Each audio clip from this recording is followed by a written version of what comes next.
بسم الله الرحمن الرحيم.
ہمارے علاقے محمد و آل محمد کی عزت و عظمت کا واسطہ اس فرش اعلیٰ کے بچھانے کو، ماریان کی زحمت کو، مجھ حبیب کی نوکری میرے علاوہ جتنے لوگ بھی ذکر اہل بیت میں مشغول تھے ان کی مدح سرائی کو، سامعین کے چل کے آنے کو اپنی بارگاہ میں عبادت کے طور پر قبول فرما۔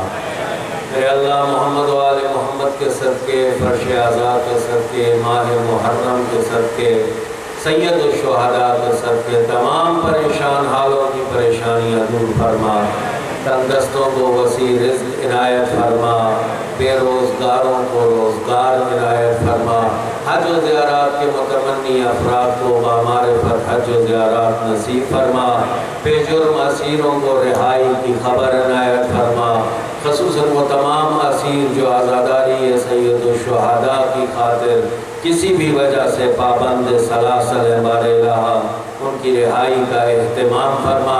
میرے اللہ، تجھے محمد و آل محمد کی عزت و عظمت کا واسطہ تمام مریضوں کو شفاء کامل و عاجل نصیب فرما۔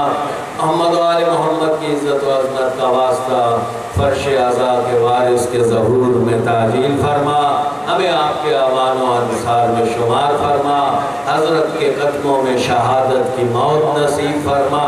ان تمام دعاؤں کی قبولیت کے لیے مل کے بآواز بلند صلوات صلی علی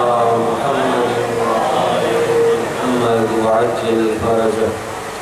اعوذ باللہ من الشیطان الرجیم، بسم اللہ الرحمن الرحیم، الحمد للہ رب العالمین، والصلاة والسلام علی اشرف الانبیاء والمرسلین، سیدنا و مولانا ابی القاسم محمد صلی علی محمد وآل محمد وآلہ الطیبین الطاہرین المعصومین الذین اذهب اللہ عنہم الرجس وطہرہم تطہیرا۔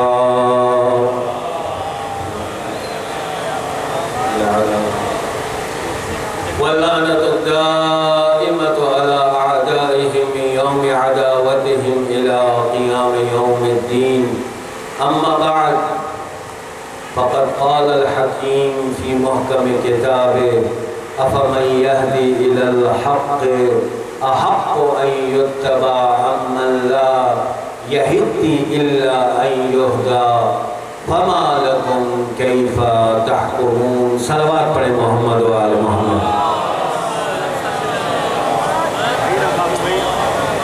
سامعین ذی وقار، ایک رزق وہ ہے جو تقسیم ہو رہا ہے اور آپ کو نظر بھی آ رہا ہے، اس وجہ سے سب کی نظریں اسی رزق کی جانب ہیں جو بٹ رہا ہے۔ ایک رزق وہ ہے کہ جو تقسیم تو ہو رہا ہے، نظر نہیں آ رہا، اس پہ زیادہ نظر رکھیں۔ حدیث قصہ میں کیا پڑھتے ہیں؟ وہ محفل، وہ مجلس کے جہاں اہل بیت کا ذکر ہوتا ہے، جہاں مومنین جمع ہوتے ہیں، پہلا انعام پروردگار کی جانب سے ملائکہ ان پر نازل ہوتے ہیں، وَاسْتَغْفَرَتْ لَهُمْ، اور اس وقت تک ان کے لیے استغفار کرتے ہیں جب تک کوئی دوسرے سے جدا نہیں۔ تو مسلسل استغفار الہی کے حقدار اور رزق استغفار آپ کو نصیب ہوگا۔ سامعین اسی قدر اس ماہ محرم میں جس عنوان کا انتخاب کیا آپ کے سامنے مکتوب بھی ہے، جانشین خاتم المرسلین عقل کی میزان پر۔ کب اس کے کہ میں تمہیدی حوالے سے کوئی گفتگو کروں، ایک عرض اور ایک سوال کا جواب دینا ضروری سمجھتا ہوں۔ میرے خیال تقسیم ہو جائے نماز، اس وقت تک میں ایک اور گزارش کر لیتا ہوں۔ صلوات پڑھیں محمد و آل محمد۔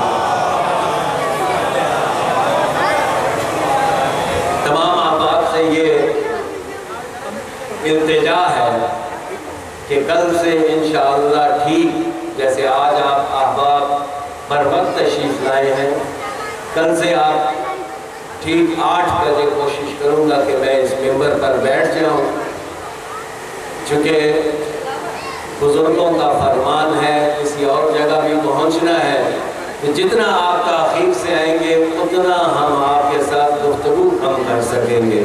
اگر آپ 8 بجے تشریف لائیں تو یہ کہ مل کر پورا گھنٹہ گفتگو کی جائے تاکہ جو مطالب پیش کرنے کے لیے اکٹھے کیے ہیں مناسب انداز سے پیش کیے جا سکیں، مگر نہ ہوتا یہ ہے کہ خطیب کو بھی افراتفری ہوتی ہے، آگے بھی پہنچنا ہے، مضمون کہاں ختم کرنا ہے، پتہ نہیں بات پہنچا پاتا ہے نہیں پہنچا پاتا، لہذا انشاءاللہ احساس کرتے ہوئے بر وقت تشریف لائیں گے تاکہ کل سے 8 بجے ٹھیک میری گفتگو کا سلسلہ آپ سے شروع ہو جائے۔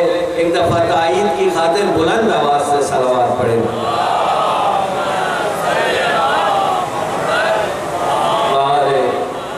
یعنی خاصی تائید حاصل نہیں ہے اس بات کو، آپ کی صلوات سے تو یہی اندازہ ہو رہا ہے کہ کل بھی لیٹ ہی آئیں گے۔ اگر دل ہے تو بلند صلوات پڑھیں۔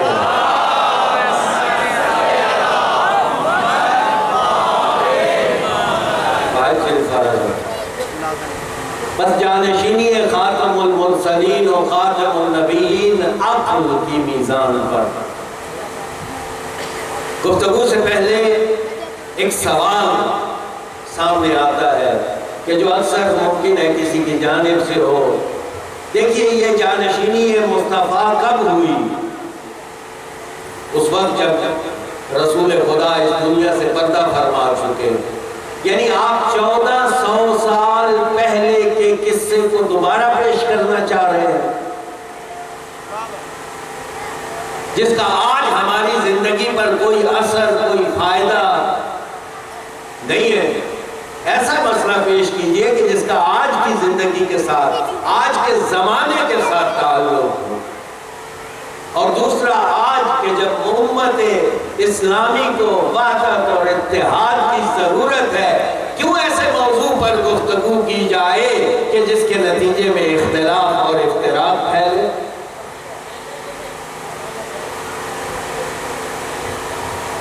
سوال تو جائے نا، کیوں ایسے موضوع کو زیر بحث لایا جائے، گفتگو کی جائے کہ جس سے ممکن ہے دل آزاری ہو؟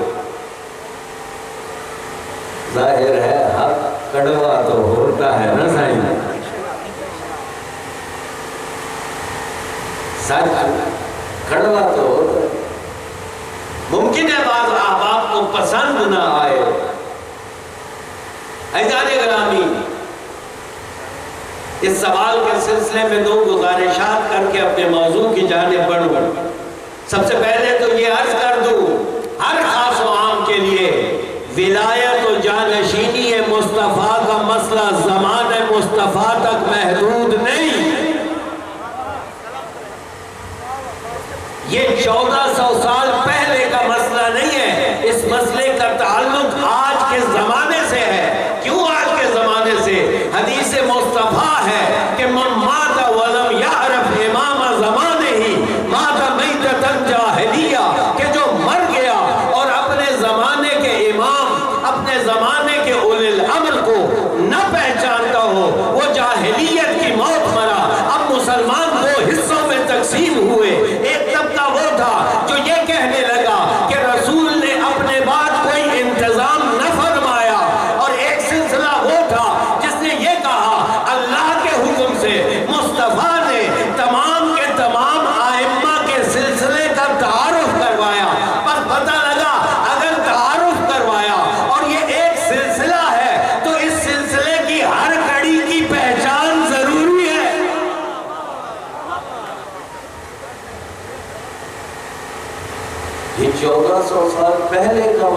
نہیں ہے، آج کا مسئلہ۔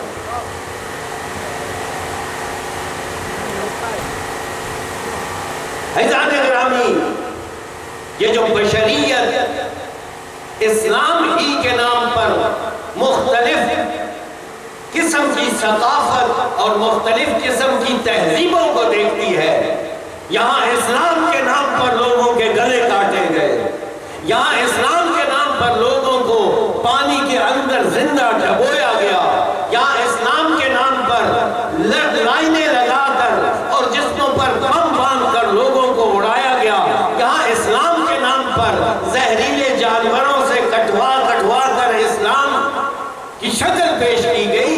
یہ جو چہرہ اسلام کا پیش کیا جا رہا ہے، اس کے مقابلے میں ایک دوسرا چہرہ بھی ہے۔ اس چہرے کی وجہ کیا ہے؟ اس چہرے کی وجہ یہ ہے کہ اسلام پتہ لگا دو چشموں سے لیا گیا ہے۔ جنہوں نے اہل بیت کو چھوڑ کر کسی اور چشمے سے پانی پیا، وہ اسلام کو ہنٹر اور تلوار اور نیزے اور نوکوں کی شکل میں پیش کرتے ہیں، وہ گلے کاٹتے نظر آ رہے ہیں، اور جن لوگوں نے اسلام کو در اہل بیت سے لیا، وہ محبت و امن کا درس دیتے نظر آتے ہیں۔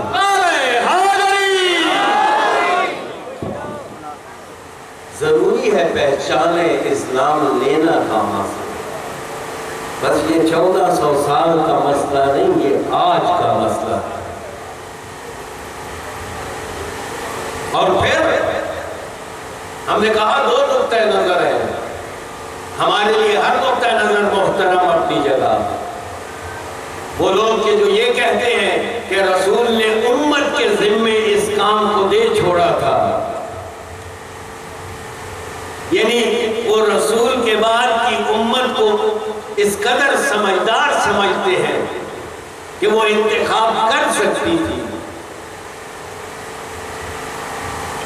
رسول اللہ کے بعد امت کے ذمے جس نقطہ نظر سے یہ کام رکھ دیا گیا تھا، ان کو بھی حق ہے کہ اپنے اس نقطہ نظر پر اپنے دلائل پیش کریں، اور وہ نقطہ نظر جو یہ کہتا ہے کہ اللہ کی جانب سے رسول کے ذمے لگایا گیا تھا کہ اپنے بعد آنے والے خلفاء کو معین کر کے جاؤ،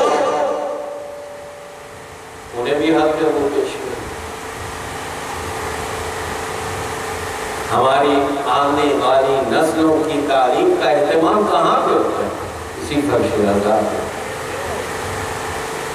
یہی مجلس ہے نا جو تعلیم اور تربیت کا کام انجام دے رہی ہے، اور ہم اس نقطہ نظر کے قائل ہیں کہ اللہ کے رسول نے 12 اماموں کی شکل میں اپنے اوصیاء کا تعارف کروایا۔ نہ فقط یہ کہ ہماری کتب بلکہ برادران اہل کتب کی کتابیں چھلک رہی ہیں اس موضوع پر کہ رسول گرامی اسلام کی احادیث ہے کہ میرے بعد 12 خلیفہ ہوں گے، وَكُلُّهُم مِّن قُرَيْشٍ، اور سب کے سب۔ لوگوں کو نہیں سمجھ آتی اس کا کیا توجیہ کریں۔ بس اس نقطہ نظر کے مطابق ہم کو حق ہے کہ ہم اس نظریے کے دلائل کو بیان کریں، ہر حوالے سے، چاہے وہ دلیل احادیث کی شکل میں ہو تو بھی ہمیں حق ہے بیان کریں، اور اگر وہ دلیل عقل کی بنیادوں پر ہے تو بھی ہمیں حق ہے کہ ہم تشیع کے اس روشن چہرے اور اس روشن نظریے پر ہر پہلو سے ہونے والے اعتراض کا خاتمہ کریں۔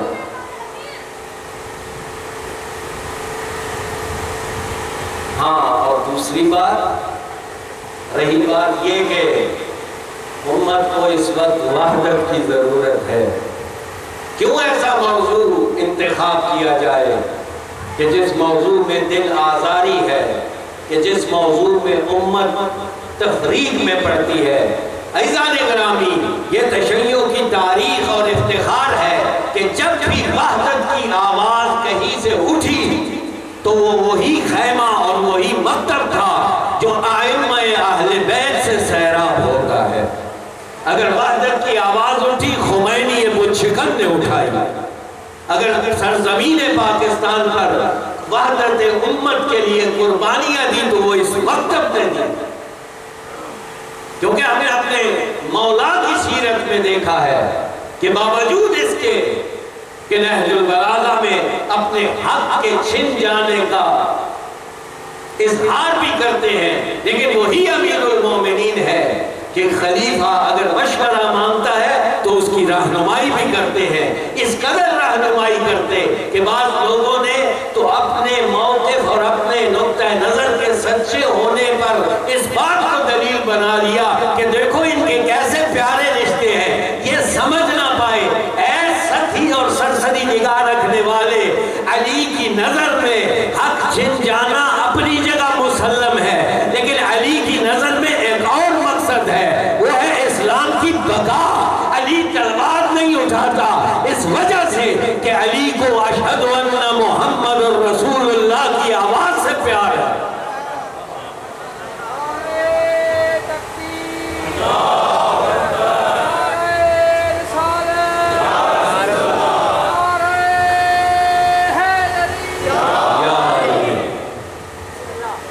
ہم نے اپنے مولا سے سیکھا ہے، حق غصب ہوا پھر بھی ساتھ دیا، مشورے دیے، اتنے مشورے دیے کہ ہمارے دوسرے نقطہ نظر رکھنے والے احباب نے یہ کہنا شروع کر دیا، دیکھو ان میں کتنا پیار اور بھائی چارہ ہے، بس اگر خلافت ان کا حق ہوتی تو اتنا پیار اور بھائی چارہ رکھنے کی ضرورت تھی۔ اس نے وہ اپنے آپ علی کو بھی اپنے آپ سے مقایسہ کیا، جیسے ذرا سی بات پر ہم سیخ پا ہو کر منہ موڑ لیتے ہیں، سمجھا علی بھی ایسا ہی ہے، ہوتا نظر علی کی نظر کہیں اور ہے، تیرے نگاہ میں اقتدار ملنا اہم ہے، علی کی نگاہ میں اسلام کا باقی رہنا ہے۔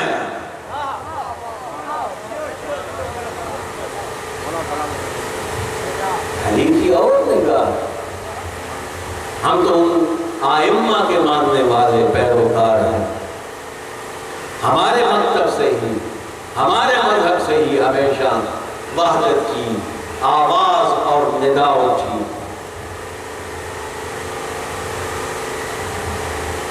وحدت امت اعلیٰ ہدف اپنی جگہ، بلند و بالا جگہ۔ ہم تو وہ لوگ ہیں کہ جنہوں نے اپنے آئمہ کی تعلیمات سے یہ بات سیکھی، اور ہمارے مجتہدین نے آج کے زمانے میں روشن فتاویٰ دیے کہ برادران اہل سنت کے مقدسات کی توہین کرنا حرام ہے، قطعاً توہین نہ کرو۔ ہم تو اس قدر وحدت کے قائل ہیں۔ سید علی سیستانی کا یہ جملہ کسے یاد نہیں ہے؟ اہل سنت ہماری جان نہیں، ہمارے نفس ہیں۔ مکتب اہل بیت محبت بانٹنے والا، مکتب اہل بیت رواداری کا درس دینے والا، یہ باتیں اپنی جگہ۔ لیکن اے عزیزان گرامی، یہ بات بھی یاد رکھیے کہ ہر شخص کو اپنے موقف کو بیان کرنے کی آزادی ہے، ہم توہین نہیں ہونی چاہیے۔ یہ بتائیے کہ ہمارے ہاں کتنے فقہی مکاتب برادران اہل سنت میں پائے جاتے ہیں؟ حنفی موجود ہے، مالکی موجود ہے، شافعی موجود ہے، حنبلی موجود ہے۔ آیا یہ کیوں چار ناموں میں سے وجود میں آئے؟ کیونکہ ان میں اختلاف ہے۔ باوجود اختلاف کے لڑائی نہیں ہے، اختلاف طبیعی چیز ہے، ہونا بھی چاہیے، اور ہر ایک کو حق ہے اپنے نظریے کو عقلی دلیل کے ساتھ بیان کرے، توہین نہ کرے۔ بیان کرے اپنے نظریے۔ وحدت کا قطعاً یہ مطلب نہیں ہے کہ ہم واحد ہو گئے، یعنی اپنا عقیدہ چھوڑ کر تمہارے عقیدے پر آ جائے۔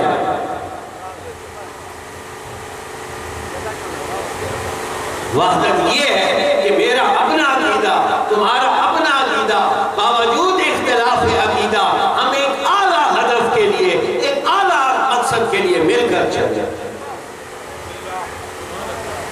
سادہ لفظوں میں کہیں تو اپنا عقیدہ چھوڑو نہیں، دوسرے کا عقیدہ چھیڑو گے۔ نعرہ حیدری محمد وآل محمد جزاک سلوہ اللہم صلی علی محمد وآل محمد وجہ۔ بس یہ موضوع اختلاف کا موضوع ہے۔ ہاں اختلاف تب ہے جب توہین ہو۔ اختلاف کہاں ہوتا ہے؟ اختلاف وہاں ہوتا ہے جہاں جہالت ہو، عقل نہ ہو، علم نہ ہو، سوچ اور فکر نہ ہو۔ جہاں بھی جہالت ہوگی لڑائی، جہاں بھی عقل نہیں ہوگی لڑائی، جہاں بھی تعصب اور انانیت ہوگی لڑائی۔ تشیع کو سمجھ، یہ تو وہ مکتب ہے جہاں سید الشہداء 10 روز کے لیے اپنا فرش عذاب بچھاتا ہے تاکہ علم کا نور بانٹے۔ علم کا مکتب ہے، فکر اور سوچ کا مکتب ہے۔ ایسی فکر اور سوچ کہ میدان کربلا میں ہر ظلمتوں کے پردے چاک کرتا ہوا سید الشہداء کی بارگاہ میں آ بیٹھا۔ مکتب ایسا ہے، فکر اور سوچ کا مکتب۔ یہاں کوئی تعصب اور انانیت نہیں ہے، دروازے کھلے ہیں، ہر نسل اور ہر مذہب کا فرد آئے اور آ کے اس در سے علم حاصل کرے۔ ہم نے کبھی یہ اعلان نہیں کیا یہاں فقط شیعہ اہل بیت آ سکتا ہے، نہیں، میرے سنی بھائی آئے کھلے دل و دماغ سے، کیونکہ جس قدر سید الشہداء میرے ہیں اسی قدر سید الشہداء اس کے بھی ہیں۔ سید الشہداء میری ذاتی جاگیر نہیں ہے، تشیع کی ذاتی جاگیر نہیں۔ ہم نے کب کہا کہ ہمارے ہیں حسین؟ ہم نے کب کہا کہ ہمارے ہیں حسین؟ حق بات کہو تم، تمہارے ہیں حسین۔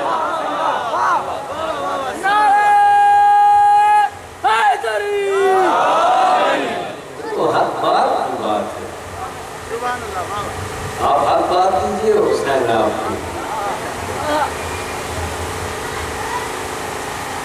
عزیزان گرامی، بس ضرورت ہے اس موضوع کو بحث کرنے کی، گفتگو میں لانے کی کہ جس موضوع کے نتیجے میں امت 2 نقطہ نظر میں تقسیم ہوئی۔ آئے ایک دفعہ دوبارہ پلٹیں اور دہرائیں ان حالات کو اور تعلیمات مصطفیٰ کی روشنی میں فیصلہ کریں کہ کس شخص کو حق تھا کہ وہ جانشین مصطفیٰ بنے۔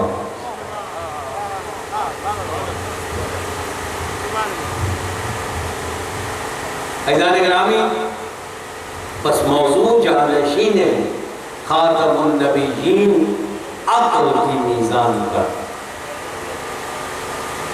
دل ہے تو گفتگو کا سلسلہ شروع کریں۔ ایک صلوات بلند آواز سے پڑھیں۔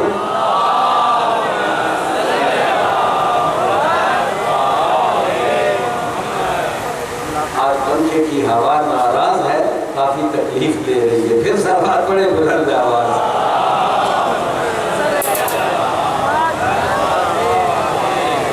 سامعین وقار، عقل کی میزان پر انسان جب اس دنیا میں آیا ہر قسم کے علم سے خالی ہو گیا، کوئی چیز نہیں جانتا۔ مجھے چونکہ ذرا عقل کے حوالے سے گفتگو کرنی ہے، تمہیدی طور پر ساتھ دیجیے گا۔ آج کی گفتگو ذرا سخت ہو سکتی ہے، لیکن کل سے جو گفتگو ہوگی وہ آپ کے مزاجوں کو بڑی پسند آنے والی ہے۔ تھوڑی دیر پہلے میں نے جملے بدل کے دیکھے تو آپ کے مزاج کو کون سا جملہ زیادہ پسند آتا۔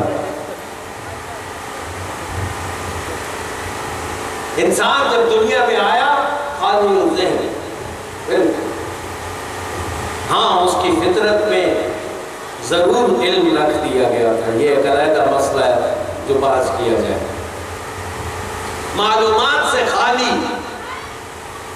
جیسے ہی آنکھیں کھولی جوان بیٹھے ہوئے ہیں، لہذا سلیس انداز میں کیا کیا اس نے اپنے ارد گرد دیکھا، آنکھیں کھولی، ماں کے چہرے کی زیارت کی، باپ کے چہرے کی زیارت کی، چیزوں کو چھونا شروع کیا.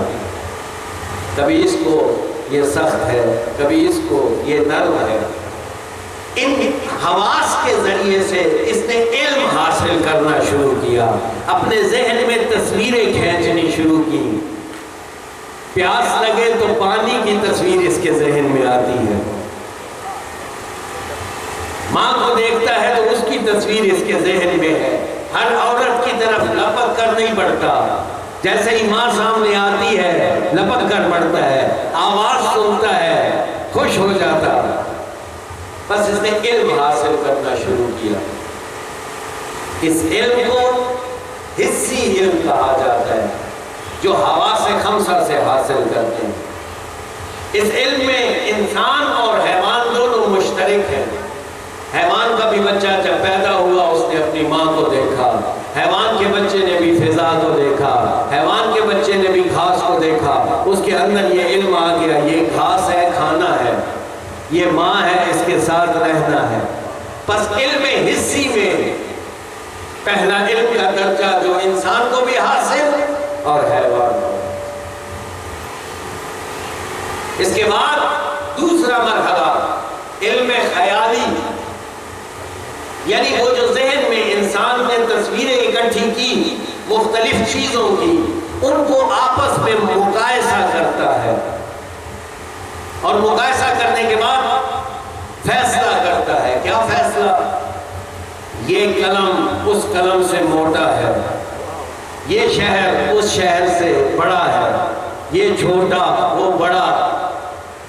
اور پھر اپنے ذہن سے ایسے ایسے خیالی ملک تصویر کشی کرتا ہے جو زمین پر موجود بھی نہیں ہوتے. اگر بچوں کی عمر آپ کو یاد ہو سب کو تو ایسی ایسی کہانیاں بیٹھ کے سوچا کرتے تھے خیالی قسم کی. یعنی انسان مختلف تصویروں کا مقایسہ کر کے نئی تصویریں تخلیق کرتا ہے اپنے ذہن میں. مثلا پہاڑ، جیسے میں نے لفظ بولا آپ کے ذہن میں ایک تصویر آئی. یاقوت، جیسے ہی میں نے بولا آپ کے ذہن میں ایک سرخ پتھر کی تصویر آئی. اب میں ایک اور لفظ بولنے لگا ہوں، یاقوت کا پہاڑ. آپ کے ذہن میں فوراً ایک پہاڑ کی شکل بنائی جو سرخ رنگ ہے. بنائی یا نہیں بنائی؟ یعنی یہ آپ کے ذہن میں دو تصویروں میں تصرف کیا اور نتیجے میں ایک تیسری تصویر بنائی. اسے کہتے ہیں علم خیالی. علم خیالی. آپ کے پاس بھی یہ علم ہے، حیوان کے پاس بھی یہ علم ہے. وہ کیسے؟ آپ حیوان کو نالی کے اوپر سے پانی کی گزارے تو کئی دفعہ اگر نالی چھوٹی ہو تو وہ فوراً چھلانگ لگا کے پار کر جاتی ہے بکری. لیکن اگر وہی نالی تھوڑی سی بڑی ہو بکری کھڑی ہو گئی. کیوں کھڑی ہو گئی ہے؟ اصل میں اس کے ذہن میں ایک عمل انجام پایا ہے. اس نے جو چھوٹی نالی تھی اس کے ساتھ اس نالی کو مقایسہ کیا ہے کہ یہ اتنی نہیں ہے، میں چھلانگ نہ لگا پاؤں گی. یعنی اس کے ذہن نے فیصلہ کیا اور چھوٹے بڑے کی پہچان کی. آپ بھی اور وہ بھی. یعنی علم حسی حیوان کے پاس بھی ہے، میرے پاس بھی ہے. علم خیالی حیوان کے پاس بھی ہے، میرے پاس. علم کا تیسرا درجہ، وہ تیسرا درجہ یہ ہے کہ انسان کئی ایسی چیزیں سمجھتا ہے کہ جن کا باہر کوئی وجود نہیں ہے، وہ انہیں محسوس کرتا ہے، درک کرتا ہے. مثلا ماں باہر موجود ہے، ماں کی تصویر باہر موجود ہے جس کو میں نے پکچر کی شکل میں اپنے ذہن میں محفوظ کیا، لیکن ماں کی محبت کی تصویر دشمن کی نفرت کی تصویر، فلاں شخص کے کینے کی تصویر، مجھے پتا ہے یہ شخص کینہ رکھتا ہے، نفرت کرتا ہے، یا ماں محبت کرتی ہے، لیکن محبت نام کی کوئی چیز باہر موجود نہیں ہے، بلکہ مختلف اعمال سے میں یہ سمجھا ہوں کہ یہ مجھ سے محبت کرتی ہے۔ یہ بھی ایک علم ہے، بات کو سمجھ آ رہی ہے؟ بہت بڑے بلند آواز سے مجھے ڈر تھا، لیکن ابھی تک سچ ثابت نہیں ہوا، پھر بلند آواز سے سر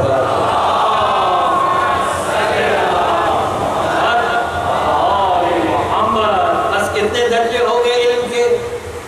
سب سے پہلا علم حسی علم، دوسرا علم خیالی، بڑا چھوٹا اور اس کی تمیز، تیسرا علم کا درجہ علم وہمی۔ علم وہمی یعنی انسان کئی ایسی چیزوں کو بھی سمجھنے لگ جاتا ہے جن کا باہر کوئی وجود نہیں ہوتا، سمجھتا ہے لیکن اس کو، ماں کی محبت کو، دشمن کی نفرت اور کینے کو۔ اور اس علم میں میں اور حیوان پھر اکٹھے تھے، یعنی یہ علم حیوان کے پاس بھی ہے۔ آپ نے دیکھا ہوگا گلیوں میں بچے جب گزرتے ہیں نا، یا بڑے بوڑھے گزرے، تو جانوروں کا دو قسم کا رویہ ہوتا ہے۔ وہ جو بچے ہر دفعہ گزرتے ہوئے پتھر مارتے ہیں نا کتے کو بیٹھے ہوئے، جیسے ہی کتا انہیں رستے میں دیکھتا ہے پہلے ہی وہاں سے غائب ہو جاتا ہے۔ بھائی کیوں غائب ہوا؟ اسے پتہ ہے یہ آئے گا پتھر مارے گا ہی مارے گا، اس نے مجھ سے شیطانی کرنی ہے، یعنی اس کے اندر کی نفرت اور شیطانی کو بھانپ گیا ہے کتا۔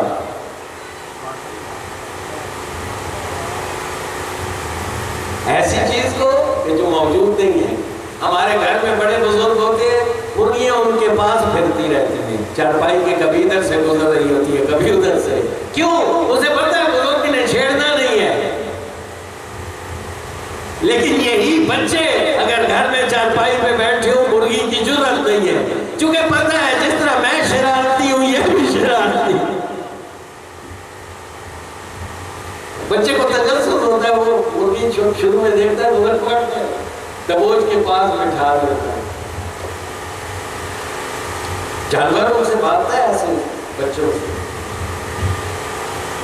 پس انسان بھی ایسے وجود کو، ایسی علم کو محسوس کرتا ہے کہ جس کا باہر کوئی وجود نہیں، حیوان بھی کرتا ہے۔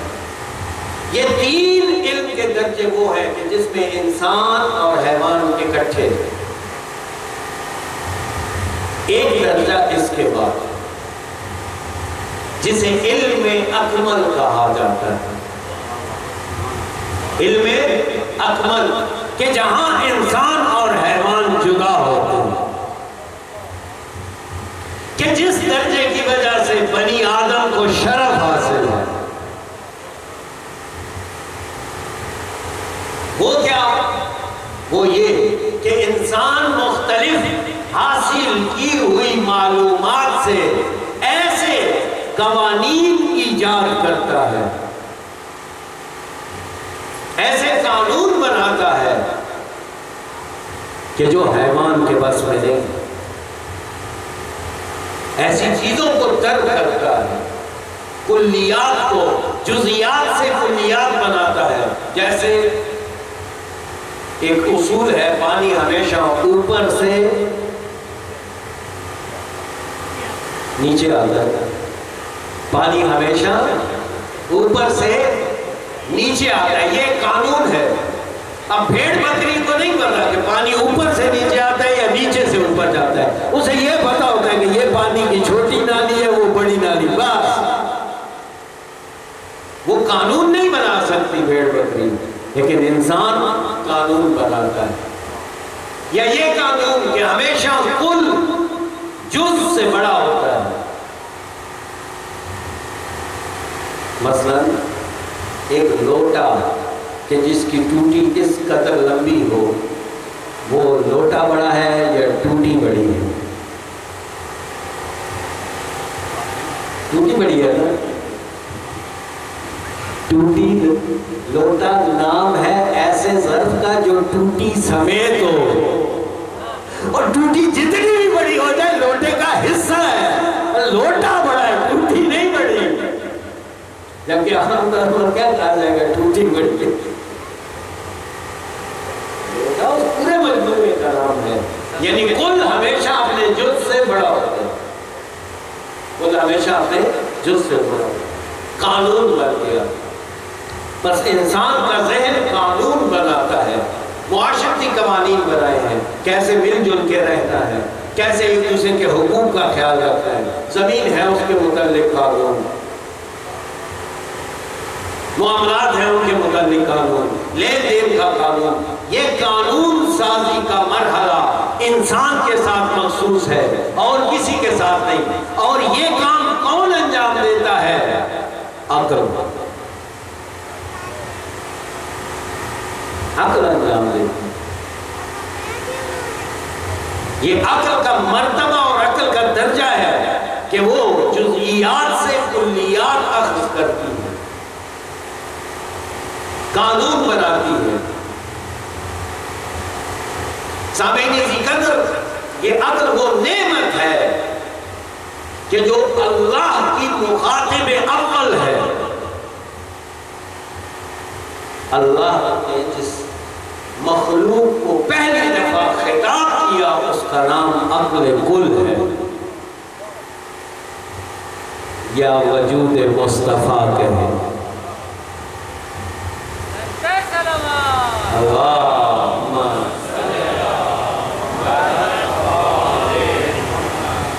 عقل کی بہت زیادہ اہمیت ہے، کیونکہ یہ عقل ہی ہے جو مجھے حیوانوں سے اوپر درجے کی طرف لے کے جاتی ہے،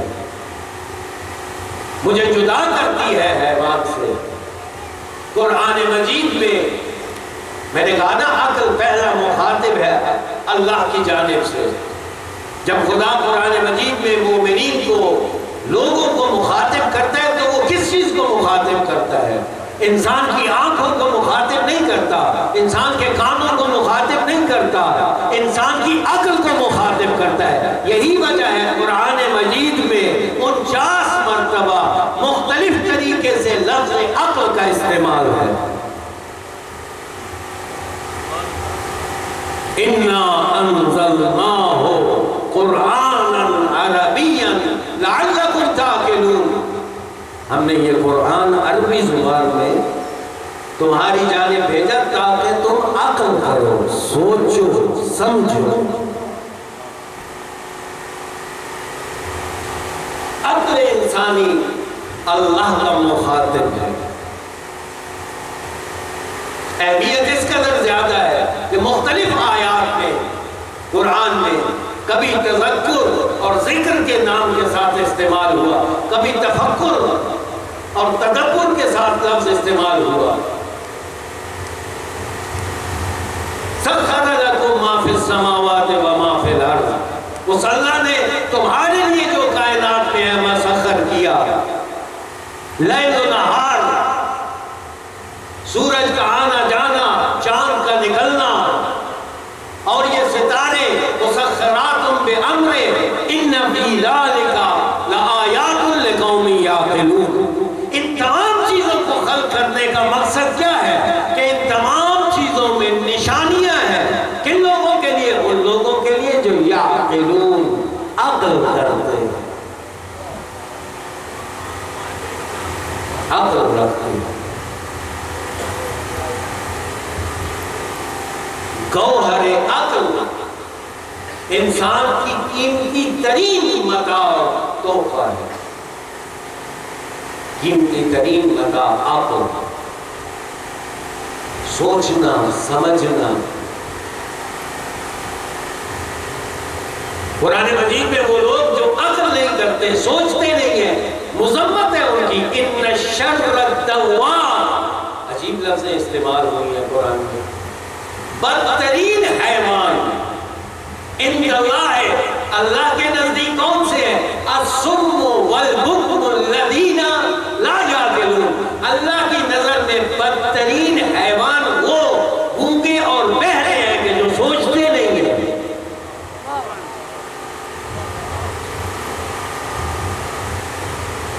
تعقل، تفکر، سوچ. عجیب اہمیت ہے.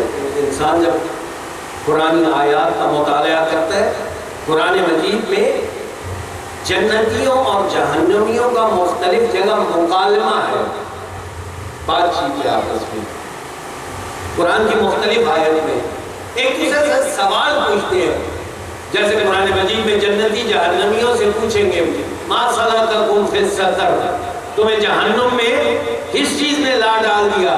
وہ کہیں گے قالوا لم نک من المصلین، ہم نماز نہ پڑھنے والوں میں تھے. نماز نہ پڑھنے کے نتیجے میں ہم جہنم میں پہنچے. اسی طریقے سے ایک اور جگہ قرآن کریم میں جہنمیوں سے جنتی پوچھیں گے کہ تمہیں کس چیز نے جہنم کا ٹھکانہ دیا اور کیا تمہاری وجہ اور سبب بنی؟ قالوا ما كنا نسمع او نعقل. اصل میں مسئلہ یہ ہے کہ ہم جب دنیا میں تھے نہ باتوں کو سنتے تھے نہ ان پر سوچ وچار کرتے تھے. سورہ ملک آیت نمبر 10. ما كنا نسمع او نعقل، ہم سنتے نہیں تھے، سوچتے نہیں تھے. اس کی وجہ سے آج جہنم میں. قرآن کریم فرماتا ہے یجعل الرجس، یہ پلیدی جس سے اہل بیت دور ہیں، جن لوگوں پر اللہ مسلط کرتا ہے یہ پلیدی مسلط کرتا ہے ان لوگوں پر الذین لا یعقلون، جو عقل نہیں کرتے. انسان حیران ہے اس قدر روایات. ناپاکی اور پلیدی یعنی جو عقل نہیں کرتا، جو سوچتا نہیں. اور ہماری حالت یہ ہے ہم نے دین کے مسئلے میں جس چیز کو آخر میں استعمال کرنا ہے وہ عقل ہے. محمد و آل محمد ذات بلندر صلوات اللہم صلی علی محمد و آل محمد. مومن کا گزارش ہے نظر اللہ نے حضرت آگے سنی جو تاکہ پویا مومن بٹھانا ان کی جگہ ملے. کافی پویا مومن بٹھانا ان کی جگہ ملے. نظر اللہ نے حضرت صلوات اللہ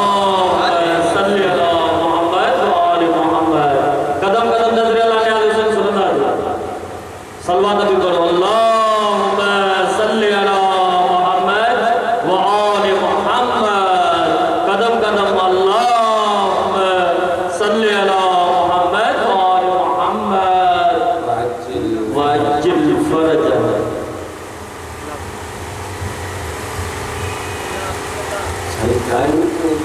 بہت نزدیک آ گیا ہے، ابھی ابتدا میں پھر رہا ہوں.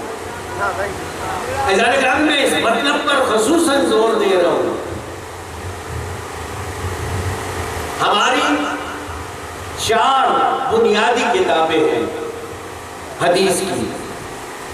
اصول کافی، آگے بولے نظر نام لے نام. من لا يحضره الفقيه سیاہ زندہ.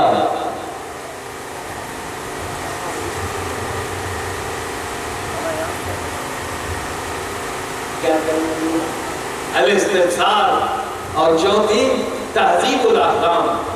اصول کافی جو پہلی کتاب ہے، پہلا باب جا کے کھولے کہاں سے کتاب شروع ہوتی ہے؟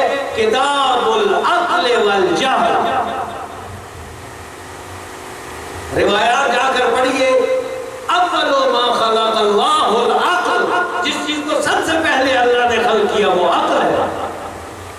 اور جب خلق کر چکا اسے کہا آگے آؤ، عقل آگے بڑھی. کہا پیچھے جاؤ، عقل پیچھے لوٹی. عقل کو مخاطب کر کے کہا بِكَ يُصِيبُ وَبِكَ يُجْزِي، تجھے ہی جزا دوں گا اور تیری ہی بنیاد پر عقاب کروں گا.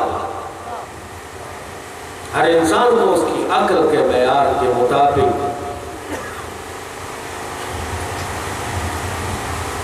مولا رسول خدا فرماتے نظر آتے ہیں کہ وام المرء، ایک انسان کی تقویم اور اساس کیا چیز ہے؟ عقل ہو، اس کی عقل ہے. من لا عقل لہ لا دین لہ، جس کی عقل نہیں ہے دین ہی نہیں ہے. ہمارا دین تقلید پر نہیں ہے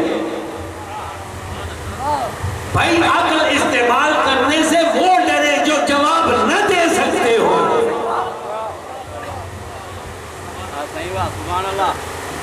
ڈرنا چاہیے نا بھائی، سوال کریں گے پھر جواب کیسے دیں گے؟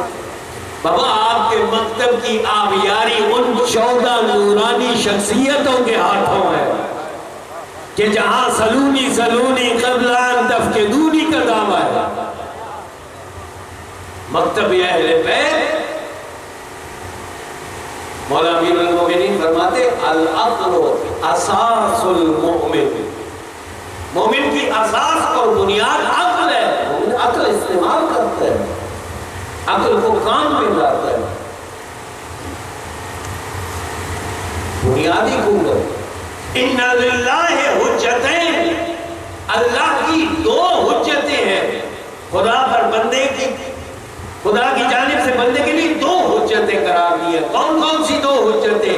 حجتن ظاہریت و حجت باطنیہ، اللہ نے ایک حجت ظاہری قرار دی ہے اور ایک حجت باطنی قرار دی ہے۔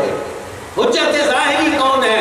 الانبیاء والمعصومین، انبیاء اور ائمہ علیہ السلام حجت ظاہری ہے جو آ کر اللہ کا پیغام سناتی ہے بندوں کو۔ اور حجت باطنی کون سی ہے؟ العقول، عقل انسان، کہ جو سمجھتی ہے یہ ظلم ہے، یہ منافقت ہے، یہ برا ہے، یہ اچھا ہے۔ عقل انسان سمجھ، یعنی اللہ کی جانب سے 2 رہنما انسان کو عطا ہوئے۔ کون کون سا؟ ایک رسل اور ائمہ اور دوسری عقل۔ ہمارا مذہب تعقل ہے، تفکر ہے، اور یہ ہم سے ڈیمانڈ نہیں ہے، یہ پوری بشریت سے ڈیمانڈ ہے۔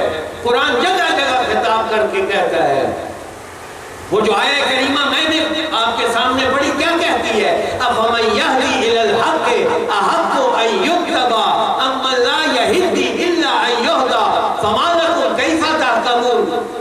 وہ شخص کے جو ہدایت یافتہ ہے زیادہ حقدار ہے اس بات کا کہ اس کی پیروی کی جائے، یا وہ شخص کے جس کی جب تک ہدایت نہ کی جائے وہ خود رہنمائی نہیں لے سکتا؟ کیا ہو گیا؟ کیسے حکم لگاتے ہو؟ کیوں ان کے پیچھے چلے جا رہے ہو جنہیں ہدایت نہ ملے تو گمراہ ہوتے ہیں؟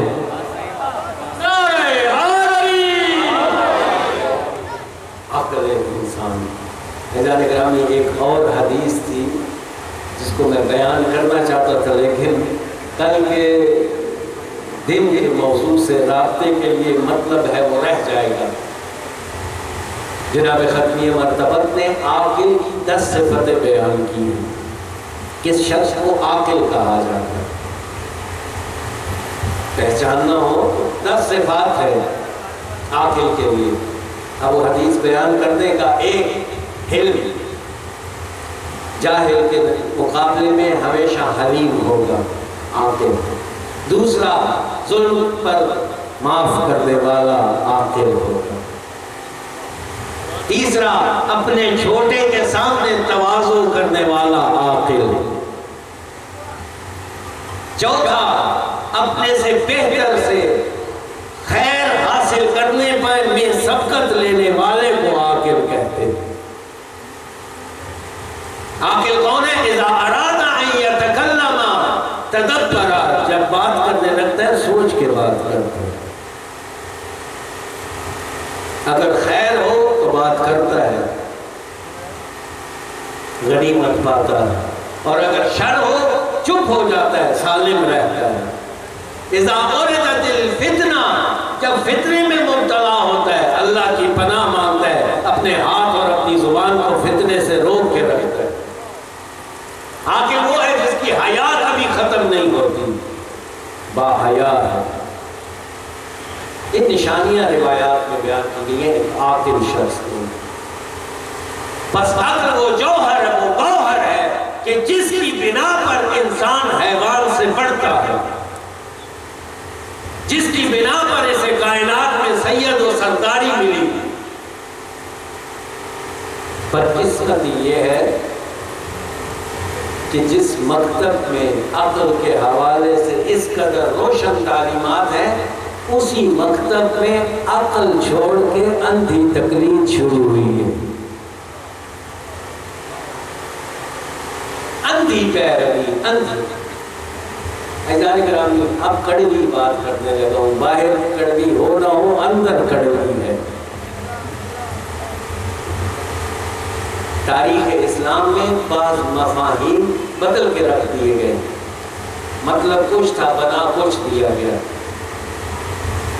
ایک مفہوم ایمان اور عمل کا ہے، ہمارے درمیان جو مسلمانوں کی عام سوچ ہے وہ کیا ہے؟ ایمان ہونا چاہیے، صحیح عمل کا گزارا ہو جائے گا۔ عمل اور ایمان میں مقابلہ غلط ہے، یہ امیر شام کی ایجاد ہے۔ یہ مقابلہ وہ وقت نہیں، آپ اس کو بیان بھی نہیں کر سکتے۔ اسی طرح مکتب تشیع مکتب عقل ہے، مکتب فکر ہے، لیکن آج اسی مکتب کی بات دوڑ جائے ان کے ہاتھ میں۔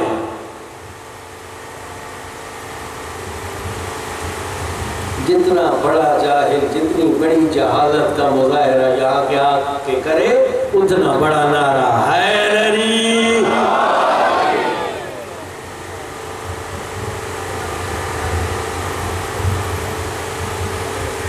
جو مذہب مسلسل سوچنے پر تاکید کرے، اس مذہب میں آنکھیں بند کروائی جاتی ہیں۔ صحیح سوچنا نہیں ہے، سوچنا نہیں ہے، کیا کرنا ہے؟ العقل رقی العلیین، قرآن مجید میں علیین کا تذکرہ ہے۔ علیین کون ہے؟ کتاب مرقوم۔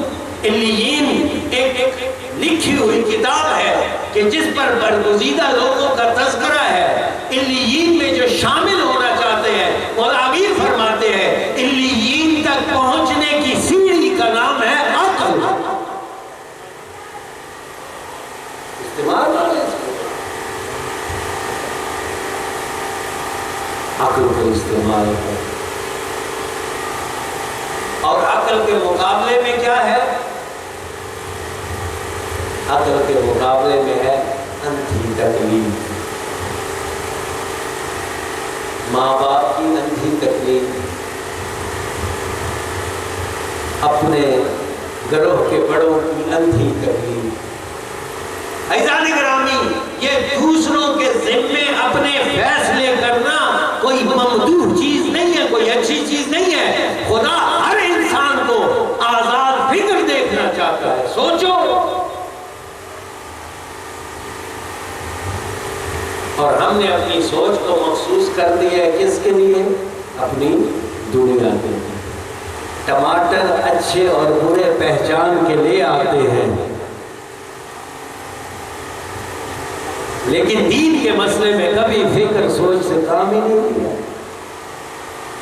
جو جیسا کہہ کے چلا جائے، نعرہ حیدری ہم لگا دیتے ہیں۔ عزیزان گرامی، عقل گوہر ہے، اور اس عقل کے مقابلے میں تعصب ہے۔ عقل کے مقابلے میں تعصب، اندھی تقلید ہے۔ عقل کے مقابلے میں جہالت ہے۔ اس عقل کا نہ ہونا، اسی کا نتیجہ میدان کربلا میں حسین کی شہادت کی شکل میں نکلا۔ امت نے خود سے سوچنا چھوڑ دیا، سوچنے کا کام اپنے بڑوں کو دیا۔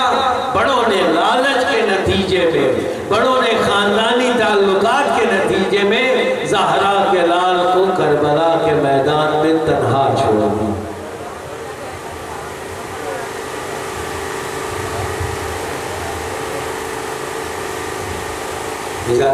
عقل اور عقل کا استعمال، ہم اسی وجہ سے اپنے موضوع میں جانشینی مصطفیٰ میزان عقل پر آئیں۔ اپنی عقل کے میزان اور معیار پر، وہ زبان جو تمام انسان مل کے بولتے ہیں، عقل ہے۔ آئیں زمان نبوی میں اور فیصلہ کریں کہ حق کیا بنتا تھا۔ حق یہ بنتا تھا کہ علی کو جانشین مصطفیٰ بنایا جائے یا کوئی اور۔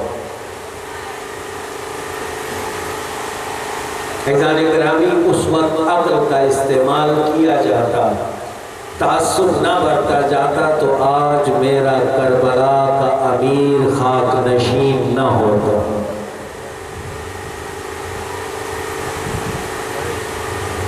آج مدینے کا تخت نشین کربلا کی ریت پر نہ بیٹھا ہوتا۔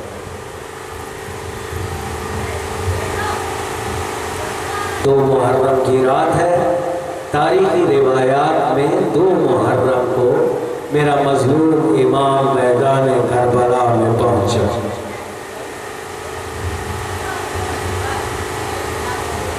حضرت گرامی روایت کے جملے ہیں، میرا مولا امیر المومنین 3 مرتبہ میدان کربلا سے گزرے،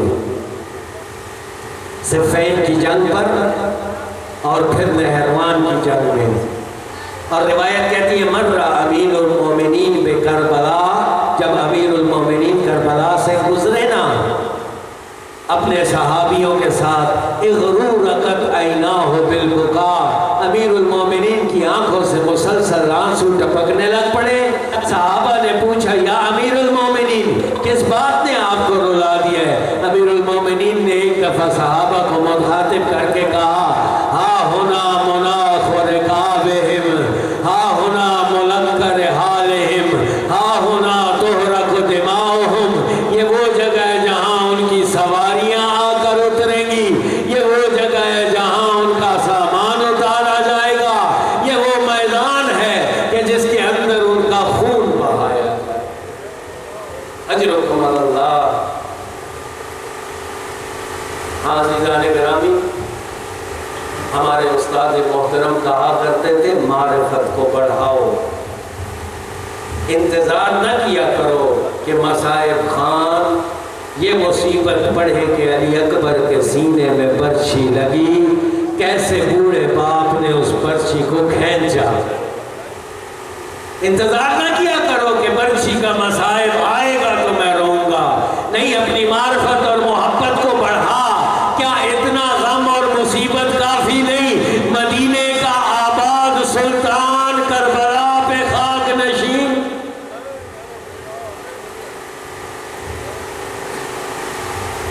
میرا جب مولا کربلا کے میدان میں پہنچا نا، ہر کھینچ کے لایا مولا کو میدان کربلا تک۔ عزیزان گرامی، جب میدان کربلا میں پہنچے حضرت نے پوچھا اس جگہ کا نام کیا ہے؟ کہا گیا مولا اس جگہ کے مختلف نام ہیں۔ کیا نام ہے؟ کہا غازریہ، کہا اور کوئی نام، کہا نینوا، کہا اور کوئی نام، کہا کرب و بلا۔ حضرت نے ایک دفعہ پڑھا انا للہ و انا الیہ راجعون، ھذا کرب و بلا، یہ وہ مقام ہے جہاں حسین اور اس کے گھر والوں کو مصیبت اور بلاؤں کا سامنا ہوگا۔ روایات کہتی ہے ایک دفعہ جھکے زمین کی جانب، کربلا کی خاک کو اٹھا کے استشمام کیا، جیسے ہی استشمام کیا گریہ اوزاری شروع کر دی،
للہ